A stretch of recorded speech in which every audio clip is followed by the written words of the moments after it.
School is one of the places where we spend most of our time. It is where we meet new people, play, grow, and learn about the world around us. We can all learn, each in our own way. There are things we like to learn more and things we like to learn less. Sometimes we learn faster and sometimes slower.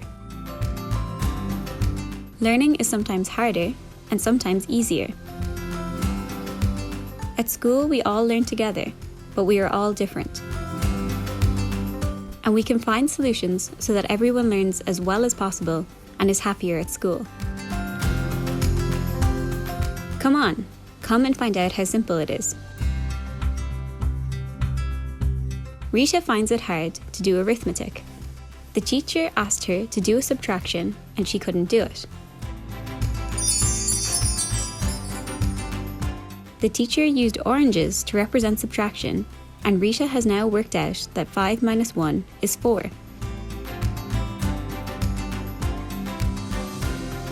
When Sophie spends break times alone, she feels very sad. When classmates include Sophie in their activities and games, she feels very happy and welcome.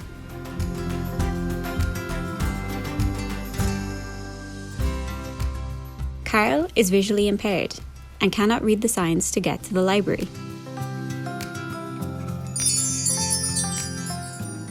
Carl can read the signs, which are written in Braille and with relief, so now he knows which way to go to the library.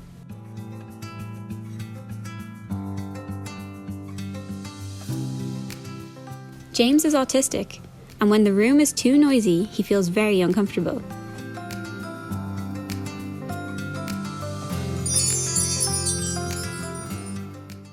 One of his classmates asks for less noise and he feels much better with the quiet.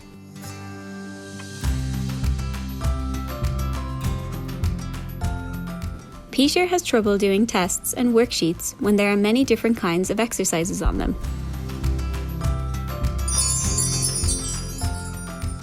When tests and worksheets have only one type of exercise, Peter can concentrate and answer the questions.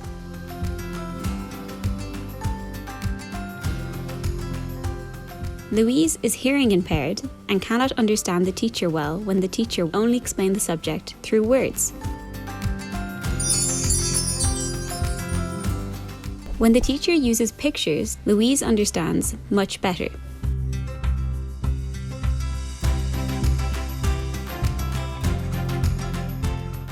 Maria is multi-disabled and is not able to do the exercises because she cannot use a pencil.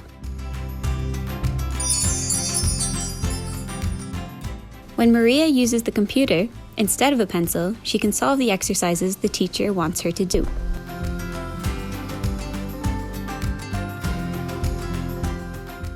When the classroom has tables in rows, Mary can't see the teacher well, and it's hard for her to understand the lesson.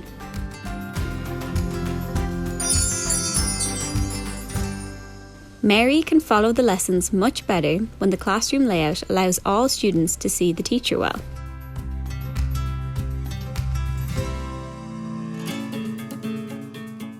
Tanya has a learning disability, and sometimes the teacher gives her different activities from her classmates.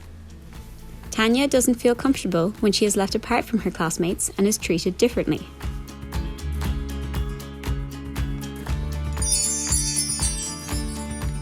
When the teacher includes Tanya in the same activities as her classmates, she feels more confident and happier.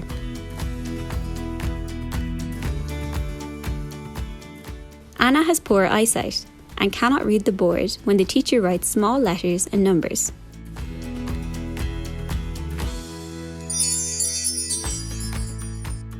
When the teacher writes bigger letters and numbers, Anna can read the board.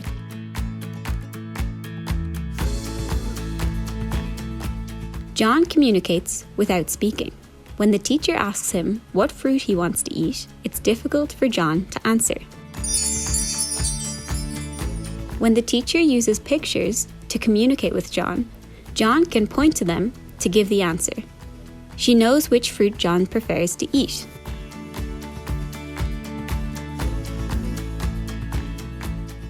David is visually impaired and cannot play basketball in the same way as his peers.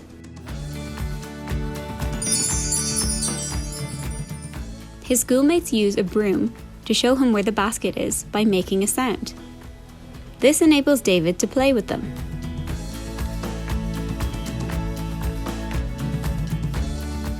Daisy has a motor disability and feels excluded when she is not allowed to participate in the same activities as her classmates because she uses a walker.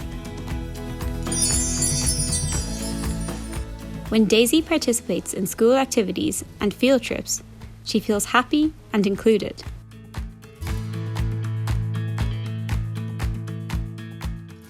Daniel is hearing impaired and cannot understand the teacher when he only communicates orally.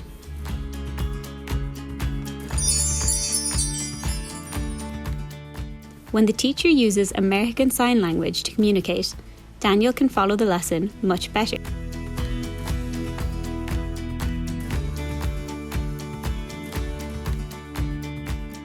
When the teacher scolds John for throwing a tantrum, he gets even more nervous and agitated.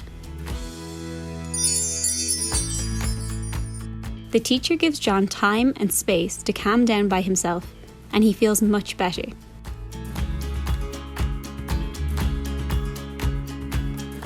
It is very difficult for Paul to answer questions about a text when the questions are on one side of the sheet and the text is on the other side. If the text and questions are on different sheets, side by side, Paul can read both sheets and concentrate more easily. John has attention deficit hyperactivity disorder. It is difficult for him to keep his desk tidy, and the teacher gets angry when he has his materials all messed up. When the teacher helps him tidy up his desk, he feels much more comfortable and can concentrate better during lessons.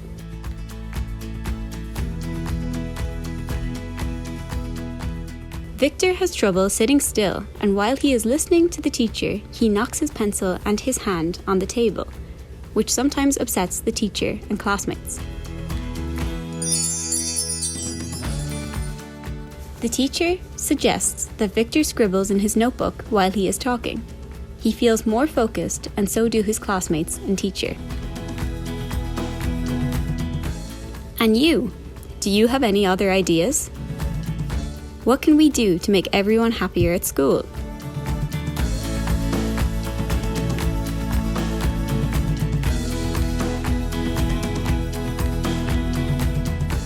It's really good to learn!